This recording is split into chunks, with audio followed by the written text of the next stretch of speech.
Volta, eu converso agora com o defensor público do Distrito Federal, Márcio Pinho de Carvalho, que está lançando o livro Execução de Medidas Socioeducativas. Doutor Márcio, muito obrigada pela presença. Eu que agradeço o convite. Essa obra do senhor é inédita, não é mesmo? Ninguém ainda escreveu sobre medidas socioeducativas? Isso, é verdade. Ninguém ainda escreveu especificamente sobre o tema. Existem livros sobre direito infracional, mas que abordam a questão da execução de forma superficial. O Estatuto não tinha dispositivos de execução específicos. Então foi publicada em 2012 a lei do SINASE, que é o Sistema Nacional de Atendimento Socioeducativo, regulamentando a execução das medidas. E logo em seguida veio a resolução número 165 do Conselho Nacional de Justiça, também regulamentando os dispositivos da lei do SINASE. Então, a partir de então, a doutrina começou a se interessar mais sobre o tema e as questões começaram a ser mais discutidas nos tribunais. Aí agora, em 2018, 6 anos após a lei, eu resolvi escrever esse livro para que seja um marco na discussão dessa doutrina dos dispositivos de execução de medidas. E o que o senhor atribui a essa falta de interesse pelo tema? Eu acho que a falta de interesse é porque o tema não dá muito dinheiro. Geralmente os advogados se interessam mais por temas que podem dar dinheiro, renda. E essa área é muito esquecida porque 90% dos processos, pelo menos onde a gente trabalha, eles são acompanhados pela Defensoria Pública. Além disso, o núcleo de execução de medidas socioeducativas aqui da Defensoria Pública do Distrito Federal é pioneiro. É um dos poucos que tem no Brasil. Então ele é especializado nessa área. E a vara também de execução de medidas socioeducativas, eu acho que tem só aqui e no Rio, com esse nome específica. Então, aumenta a nossa especialização e abordagem do tema. Agora vamos falar um pouquinho então sobre a pesquisa que o senhor fez para poder escrever esse livro. Como é que foi esse trabalho, doutor Márcio? Eu comecei no final de 2015, eu percebi essa escassez de doutrina sobre o tema e tive essa ideia de escrever o livro. Então, no final de 2015 eu comecei a escrever, eu chegava em casa e ia jogando no computador os problemas que eu enfrentava no dia a dia, no trabalho. Como se fosse uma espécie de brainstorm, né? E depois que eu já tinha bastante texto, eu comecei a tentar compilar, organizar nos tópicos de acordo com a lei. Quando já estava compilado, aí eu comecei a fazer uma pesquisa de textos mais apurada, principalmente periódicos, porque existem poucos livros mesmo. Então fui na biblioteca do STJ, do TJDF, pesquisei na rede virtual de bibliotecas, que ela é dirigida pela Biblioteca do Senado, e dali eu consegui muitos periódicos. Aí eu fui enriquecendo o meu texto com essas doutrinas e com jurisprudências que eu encontrei nessa pesquisa bibliográfica que eu fiz. E o que o senhor concluiu depois de escrever esse livro? O que traz o livro aí de conclusões? Olha, o que traz de conclusões é que existe ainda no Brasil uma dificuldade de entender o que é a medida socioeducativa. E isso, muitas vezes, gera certas violações de direitos, porque a doutrina majoritária hoje entende que a medida socioeducativa ela tem um caráter penal. É uma medida sancionatória, como uma pena criminal, mas também pedagógica.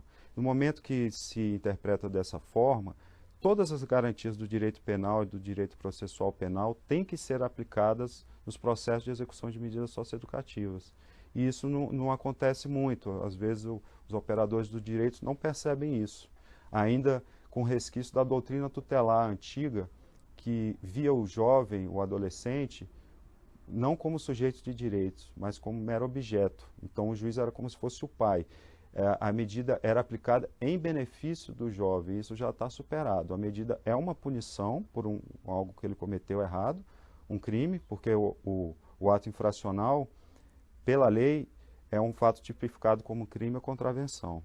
Então, ele é punido por isso, mas com uma abordagem diferente da pena criminal, com uma abordagem mais pedagógica. Por isso que existe o plano individual de atendimento, que vai guiar todo o cumprimento da execução das medidas socioeducativas. E o senhor tem uma larga vivência nessas instituições. Qual é a realidade nelas, doutor Márcio? Isso, eu trabalho nessa área há 8 anos, né? Eu visito as instituições aqui no Distrito Federal. A realidade que a gente vê é que ainda falta muita estrutura do Estado. Nós percebemos que os servidores se esforçam bastante, trabalham, mas falta muita estrutura do Estado. Às vezes os jovens estudam 2 dias ou 3 dias por semana. Isso é um absurdo, porque tem escola, tem professor, mas eles não são levados para as escolas dentro das unidades por falta de efetivo. Inclusive a Defensoria até criou um projeto que chama Direito para a Liberdade. Alguns defensores e monitores vão dar aula de direitos para os jovens na unidade de internação de saídas sistemáticas aqui em Brasília. Então a gente vê essa falta de estrutura. A parte de saúde também, às vezes não tem o atendimento adequado para os jovens. Na parte de profissionalização também está muito defasado. Bom, antes o que balizava as decisões era o ECA, Estatuto da Criança e do Adolescente. Agora é o SINASE, Sistema Nacional Socioeducativo. Qual é a análise do senhor sobre um e outro? Qual é a diferença? A diferença é que o SINASE ele é mais específico. Então, muitas dúvidas que existiam antes com o Estatuto da Criança, que não regulamentavam as questões específicas, foram sanadas pela lei do SINASE. Então, os operadores têm um rumo melhor para se posicionar na sua atuação diária, para as suas decisões, para os seus pedidos. Foi essa a diferença. O ECA previa apenas de forma muito superficial a questão. Vamos falar um pouquinho então sobre os tipos de infrações cometidas por esses menores. Na prática, no seu dia a dia de trabalho, o que o senhor encontra, doutor Márcio? Eu percebo e isso é provado também pela estatística, que a grande maioria das infrações são contra o patrimônio, principalmente roubo. Existe também o tráfico, em menor quantidade, mas está aumentando, infelizmente. E nós percebemos que a grande maioria desses jovens, eles se envolvem com drogas antes de se envolver com atos infracionais. Então vai numa escalada, ele começa usando, daqui a pouco ele já está traficando para poder pagar, e aí pega uma arma para poder conseguir bens e dinheiro para pagar também, e termina cometendo um roubo. Então a grande maioria são contra o patrimônio e tráfico. Existem casos de homicídio também.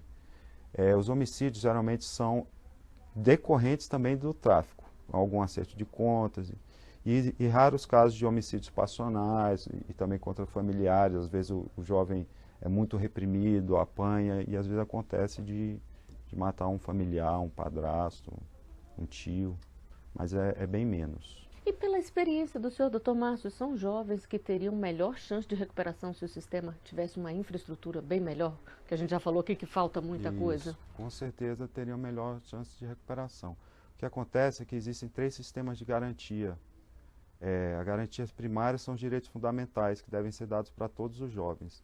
As garantias secundárias se destinam àqueles que já têm os direitos violados, questão de abusos, quando eles são vítimas. Nesse caso, atuam os conselhos tutelares para tentar evitar isso. E as garantias terciárias, que já são no caso que os jovens deixam de ser vítimas e passam a ser agressores, que é o caso das medidas socioeducativas. Então nós percebemos, e os estudos mostram, que antes do jovem se envolver com ato infracional, geralmente, na grande maioria dos casos, já houve violações anteriores das garantias primárias e secundárias.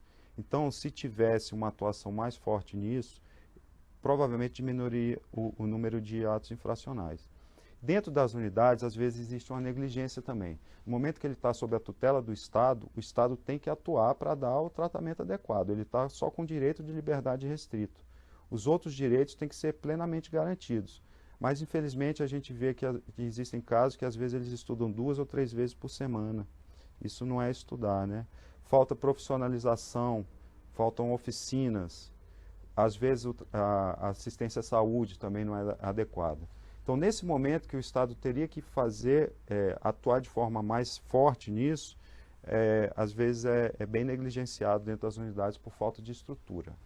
Agora, no seu livro, o senhor dá bons exemplos aqui de como medidas socioeducativas podem ser transformadoras, podem ser fundamentais. As pessoas podem consultar aqui para poder ter boas ideias e segui-las? Sim, eu procuro dar boas ideias nessa questão dos direitos, direito à saúde, dos jovens com problemas mentais, também existe uma lacuna nessa questão. Eu procuro dar boas ideias para que isso seja abordado de uma forma mais séria pela sociedade. Porque todos estão, as pessoas não percebem, mas todo mundo está envolvido com ato infracional. Que a gente acha que esses jovens não estão perto da gente, mas todo dia a gente cruza com jovens que estão cumprindo ou cumpriram medidas e a gente não percebe.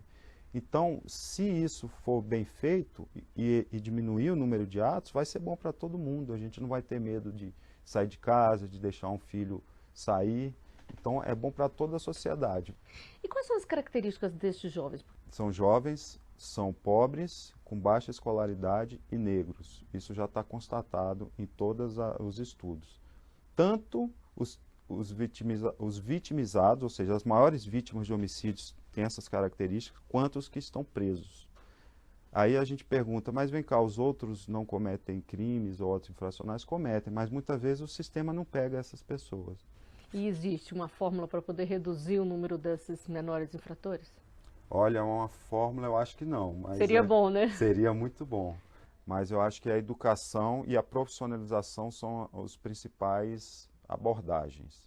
E também a abordagem na família, uma atuação maior dos órgãos de assistência social, porque geralmente começa numa família desestruturada.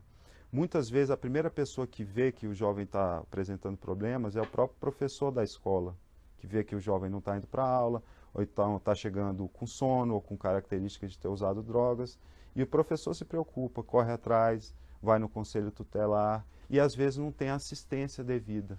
Aí dali vai só aumentando.